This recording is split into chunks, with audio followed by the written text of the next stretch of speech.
Drawing up a 5-year plan for your economy might seem ludicrous these days, given how the global economic winds seem to shift from hour to hour, almost like a throwback to more predictable times. And yet, since 1953, pretty much every 5 years, the Chinese Communist Party has unveiled a Soviet-style blueprint strategy for what's become the world's second biggest economy, the 5-year plan. I say pretty much, sometimes the plans went wrong. The third plan was paused between 1963 and 1965 after China's founder, Chairman Mao Zedong's failed collectivization plan, known as the Great Leap Forward, wrought economic chaos and caused millions of deaths. In the early days, the 5-year plan was central to the party's efforts to transform China from a rural, agrarian economy to an industrialized country. Now the party wants to use these blueprints to build an urbanized, high-tech powerhouse. Some analysts believe the 5-year plan is merely Marxist-Leninist political posturing. However, the top-tier decision-making process in China is highly secret, and the 5-year plans provide an insight into the arcane black box of economic planning in China. They can give us a fix on how the leadership intends to steer the economy and project China's power worldwide.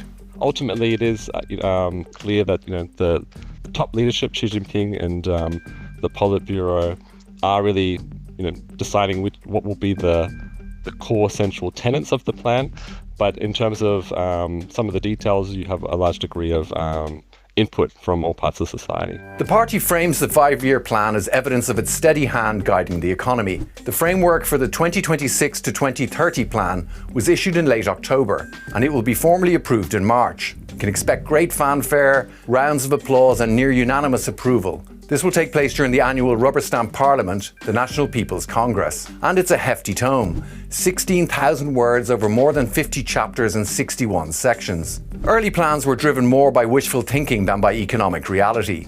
Nearly 1 million teenagers of the Red Guard. The first 5-year plan that really grabbed the world's attention was in 1981. China's economy was in tatters after Chairman Mao's death in 1976. Deng Xiaoping ascended to the leadership of the Communist Party and pushed his reform plan, even embracing aspects of the free market, a bitter prospect for the Communist Party. Deng's 5-year plan was central to his plans to reform the economy, allowing for the special economic zones and, crucially, permitting foreign investment. Foreign companies began outsourcing their manufacturing to industrial areas in Guangdong province, such as Shenzhen and Dongguan. China became the workshop of the world, and it remains so today.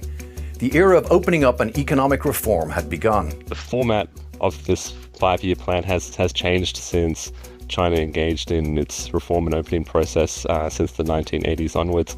And it's more of a guiding document which really sets the goalposts for officials in how they conduct their activities, rather than setting binding targets which they need to follow blindly over the coming years. So I think in terms of providing a long-term strategic outlook for officials, it is quite a useful document.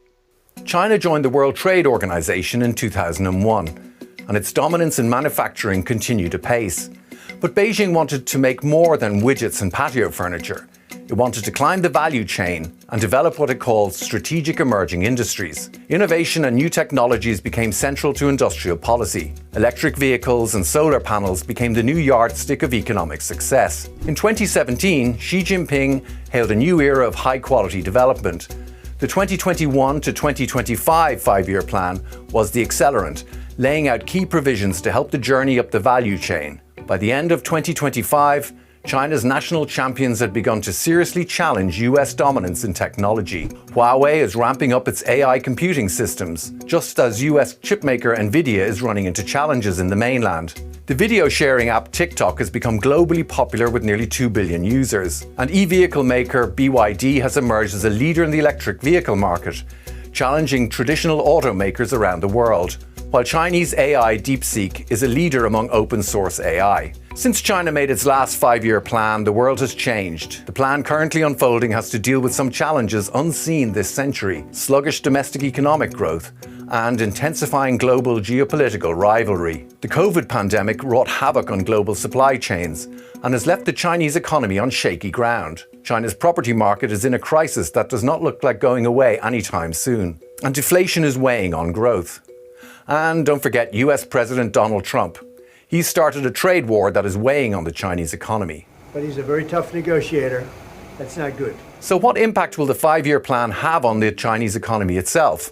Well, to be honest, not that much. I mean, the economy's been basically helped by this booming exports, which even the Trump trade tariffs have failed to stop. And they were up more than a third, or they're about a third of the economy at this point, and they did very well in 2025. But the problem is, ever since the property market collapsed in 2021, China lost a big chunk of their growth engine. Almost over 30% of the economy was dedicated towards property and infrastructure. And the tech is somewhere around, the numbers vary, but somewhere between 8 and 12% of the economy, and that's a lot less. So even if you build a factory with robots, you're not necessarily going to hire a lot of people, or artificial intelligence is not a job creator. On the plus side, exports are booming, and China reported its first ever $1 trillion trade surplus last year. Yet economists say such an overwhelming trade imbalance risks a one-dimensional economy and one that ignores domestic consumption. Still, manufacturing and innovation remain central to the current 5-year plan. The buzzwords are aerospace, quantum computing, and renewable energy, as China pushes for the final consolidation of a shift towards making technology the engine of economic growth. With the domestic economy still sluggish, the government is likely to cut this year's economic growth target to a range between 4.5% and 5%, according to reports. That follows 2 years of around 5% growth. So just how significant is this GDP target? Well, I don't pay much attention to the GDP figures because they basically are manufactured by the central government. And the other point about GDP is that if you throw up a building, and even if nobody lives in that building, it still looks like you're increasing GDP. So you can have a lot of wasted goods that make the country look like it's productive, but it's not productive. So I'm looking more carefully at the industries that are doing well. And what does China's 5-year plan mean for the world? I think the core point to take away for outsiders is really this continued focus on boosting China's manufacturing sector and industry, which means ultimately that more and more Chinese firms will continue to develop highly competitive products in a range of sectors and pose challenges for other, advanced economies which rely on manufacturing that's particularly relevant for Germany and Europe. China's 5-year plans of this century contain fewer hard economic targets than they did back in the 1990s or even earlier. They may be a throwback to a more predictable time, but they remain a helpful guide to China's priorities.